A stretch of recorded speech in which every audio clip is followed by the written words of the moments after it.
Imagine becoming king at just 4 years old, surviving rebellion as a child, and then growing up to rule France for more than 70 years. A king so powerful that he built the Grand Palace of Versailles, made France the cultural heart of Europe, and declared himself the center of the state. This is the story of Louis XIV of France, the ruler history remembers as the Sun King. Louis XIV was one of the most influential monarchs in European history. He ruled France from 1643 to 1715, making his reign one of the longest of any European king. His life was a dramatic mix of luxury, discipline, war, politics, and image.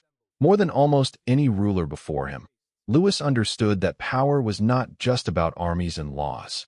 It was also about spectacle, control, and making people believe in the greatness of the crown. Louis was born on September 5, 1638, in Saint-Germain-en-Laye, near Paris. His parents were King Louis XIII and Anne of Austria. Because the royal couple had waited many years for an heir, Louis's birth was seen as a miracle. He was called Louis de Udon, meaning God-given. From the start, people believed this child had a special destiny. That destiny arrived early. In 1643, when Louis was only 4 years old, his father died, and he became king. Since he was too young to govern, his mother ruled as regent, with Cardinal Mazarin serving as chief minister. But France was far from peaceful. During Louis's childhood, the kingdom was shaken by a series of civil conflicts known as the Fronde. From 1648 to 1653, nobles, judges, and local leaders rebelled against royal authority. Paris became dangerous, and the young king had to flee. This experience left a permanent mark on Louis. As a boy, he saw how quickly order could collapse when the king seemed weak. He learned to distrust rebellious nobles and to believe that strong royal control was the only path to stability. That fear from childhood would shape the entire way he ruled as an adult. In 1661, Cardinal Mazarin died. Many expected Louis to appoint another chief minister. Instead, he surprised everyone by declaring that he would govern alone.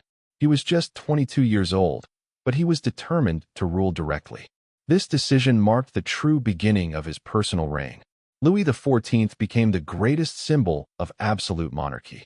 He believed that kings receive their authority from God and that their power should not be limited by nobles or parliaments. He worked hard, often reviewing reports, attending meetings, and personally directing state affairs. He was not a passive king. He wanted to know everything and control everything. Louis chose the sun as his symbol because he wanted to represent order, energy, and central power. Just as the planets revolve around the sun, he believed all of France should revolve around the king. That idea helped create his famous title, the Sun King. Nothing showed his vision more clearly than Versailles. What had once been a simple hunting lodge was transformed into the most magnificent palace in Europe. Beginning in the 1660s, Louis expanded Versailles into a masterpiece of gardens, fountains, grand halls, and royal apartments.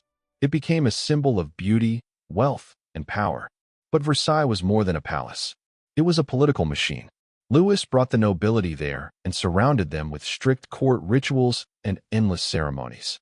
Even the king's daily routine became a public performance. Nobles competed for the honor of standing near him, serving him, or being noticed by him. By keeping the aristocracy busy with court life, Louis reduced their ability to challenge him. Versailles turned royal life into theater, and Louis was always the star.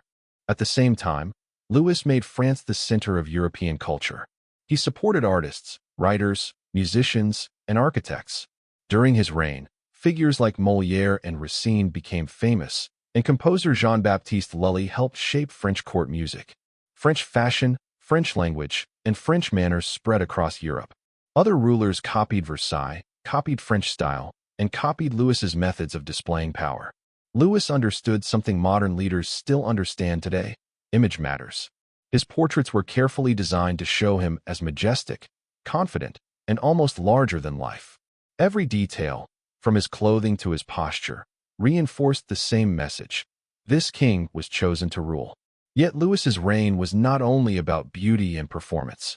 It was also marked by almost constant war. He wanted to expand French territory and increase France's influence in Europe. During his reign, France fought major conflicts such as the Dutch War, the War of the League of Augsburg, and the War of the Spanish Succession. In the beginning, these wars made France stronger and more feared. But over time, they became costly and exhausting. War drained the kingdom's finances. Taxes rose, ordinary people suffered, and food shortages became more serious in some areas. While Versailles glittered with luxury, many in France faced hardship. This contrast between royal splendor and popular suffering became one of the darker sides of Louis's rule. Religion also played a major role in his policies. In 1685, Louis revoked the Edict of Nantes, which had protected the rights of French Protestants, known as Huguenots.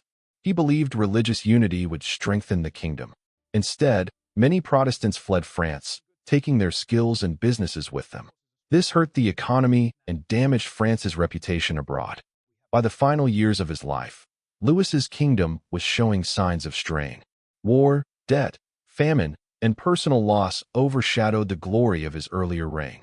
Several of his children and heirs died before him, leaving the future uncertain. The king who had once stood as the symbol of unstoppable power now faced the limits of age and fortune.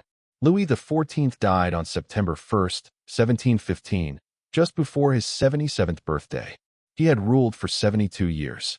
His great-grandson, Louis XV, inherited the throne. Louis XIV's legacy is impossible to ignore. He made France the leading power in Europe. He turned monarchy into spectacle, built Versailles into a global symbol of royal grandeur, and defined what absolute rule looked like. But he also left behind debt, social inequality, and growing tension beneath the surface of French society. In the end, Louis XIV was more than a king. He was a symbol of ambition, control, and magnificence. He made himself the center of France, just as the sun stands at the center of the sky. But even the brightest rulers cast long shadows, and those shadows would shape France long after the Sun King was gone.